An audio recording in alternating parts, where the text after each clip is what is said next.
8월 23일 화요일 매일 성경 묵상을 시작합니다. 오늘 함께 나눌 말씀은 레위기 27장 16절에서 34절 말씀입니다. 레위기 27장 16절에서 마지막 34절까지의 말씀을 제가 봉독합니다. 만일 어떤 사람이 자기 기업된 밭 얼마를 성별하여 여호와께 드리려 하면 마지기 수대로 네가 값을 정하되 보리 한 오멜 지기에는 은 50세겔로 계산할지며 만일 그가 그 밭을 희년부터 성별하여 드렸으면 그 값을 네가 정한 대로 할 것이요 만일 그 밭을 희년 후에 성별하여 드렸으면 제사장이 다음 희년까지 남은 연수를 따라 그 값을 계산하고 정한 값에서 그 값에 상당하게 감할 것이며 만일 밭을 성별하여 드린 자가 그것을 물으려면 네가 값을 정한 돈에 그 5분의 1을 더할지니 그리하면 그것이 자기 소유가 될 것이요 만일 그가 그 밭을 무르지 아니하려거나 타인에게 팔았으면 다시는 무르지 못하고 희년이 되어서 그 밭이 돌아오게 될 때에는 여호와께 바친 성물이 되어 영영이 드린 땅과 같이 제사장의 기업이 될 것이며 만일 사람에게 샀고 자기 기업이 아닌 밭을 여호와께 성별하여 드렸으면 너는 값을 정하고 제사장은 그를 위하여 희년까지 계산하고 그는 네가 값을 정한 돈을 그날에 여호와께 드려 성물로 삼을지며 그가 판 밭은 희년에 급한 사람 곧 그 땅의 원주민에게로 돌아갈지니라. 또 내가 정한 모든 값은 성소의 세겔로 하되 20게라를 한 세겔로 할지니라. 오직 가축 중에 처음 난 것은 여호와께 드릴 첫 것이라.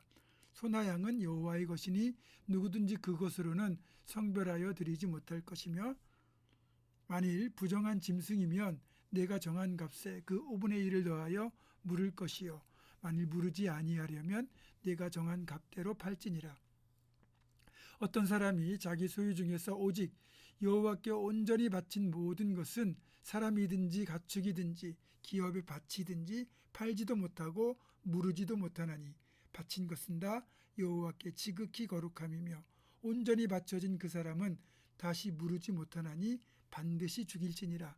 그리고 그 땅의 10분의 1 곧 그 땅의 곡식이나 나무의 열매는 그 10분의 1은 여호와의 것이니 여호와의 성물이라.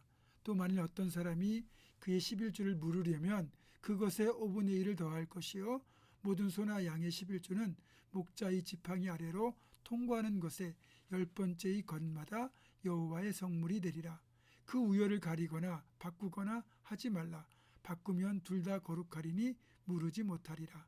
이것은 여호와께서 시내산에서 이스라엘 자손을 위하여 모세에게 명령하신 계명이니라. 아멘. 드디어 레위기의 마지막 본문입니다. 레위기는 하나님께 성별하여 드리는 밭과 처음 난 것과 온전히 바쳐진 것과 11조에 대한 규례를 끝으로 마무리가 됩니다. 거룩하신 하나님께 드리는 것은 그래서 모두 다 거룩하게 구별되어야 한다는 것입니다.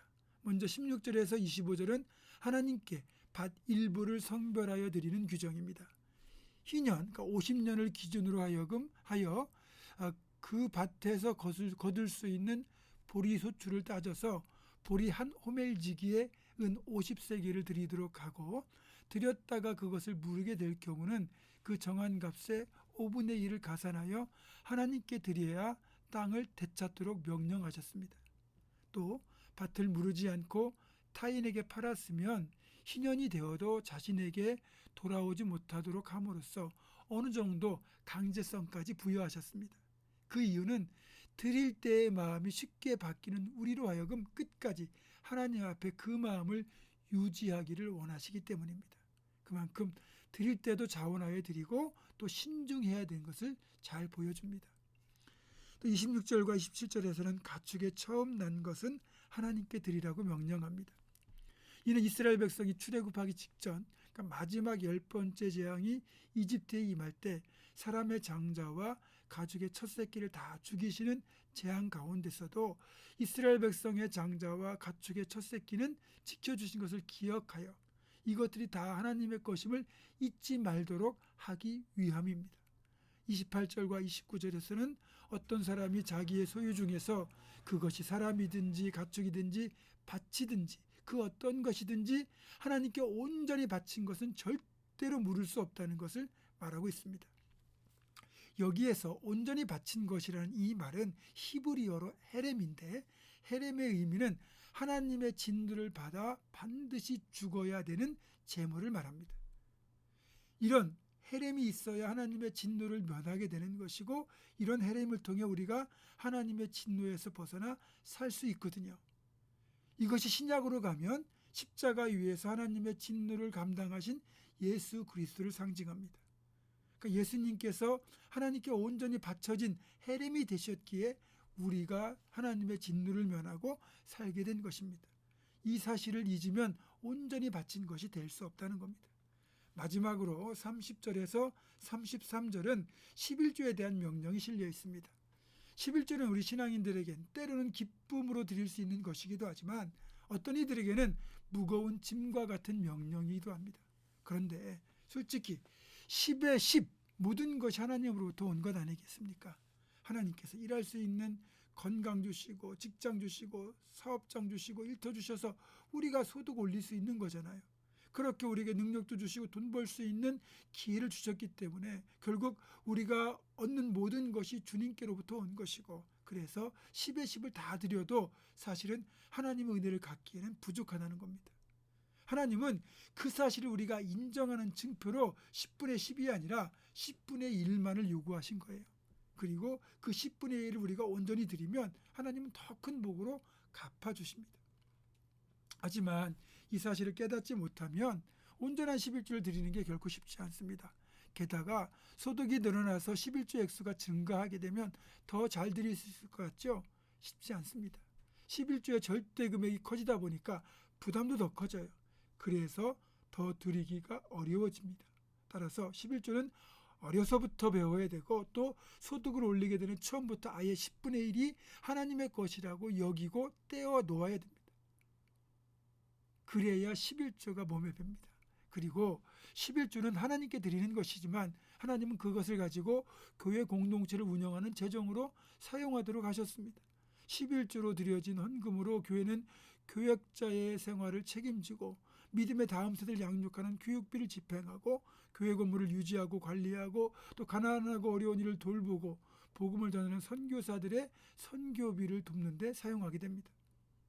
우리가 국가의 구성원의 한 사람으로서 국가를 유지하기 위한 납세의 의무가 있는 것처럼 11조는 성도라면 당연히 성도로서 부담해야 될 최소한의 재정적 책임이라는 것을 기억해야 되고, 그걸 기쁨으로 드리면 하나님은 1000배, 만배로 갚아주시는 분이라는 사실도 기억하셔야 됩니다. 우리가 하나님을 사랑한다면, 또 교회를 사랑한다면 기쁨으로 헌금 생활에도 동참해야 됩니다. 하나님이 내 삶의 주인이시고 내 모든 것의 주인이시고 내 재정의 주인 되심을 온전한 11조와 헌신으로 드러내는 우리 모두가 되기를 주님의 이름으로 축원합니다. 기도하겠습니다. 모든 것의 주인 되시고 또 우리가 얻는 모든 것이 주님께로부터 왔음을 우리에게 드릴 수 있는 모든 것들을 통하여 증명하게 하시고, 특별히 구별된 11조와 또 기쁨으로 드리는 감사함을 통하여 하나님께서 이 모든 것의 주인 되심을 믿음으로 고백하는 우리의 삶이 되게 하여 주시옵소서. 예수님의 이름으로 기도하옵고, 이제는 우리 주 예수 그리스도의 은혜와 하나님의 사랑과 성령의 교통하심이 모든 것이 하나님의 것임을 11조와 헌신으로 고백할 것을 결단하는 사랑하는 모든 성도들, 이들의 삶과 가정과 생업과 앞날과 우리 교회 위에 지금부터 영원토록 함께 하시옵기를 간절히 축원하옵나이다. 아멘.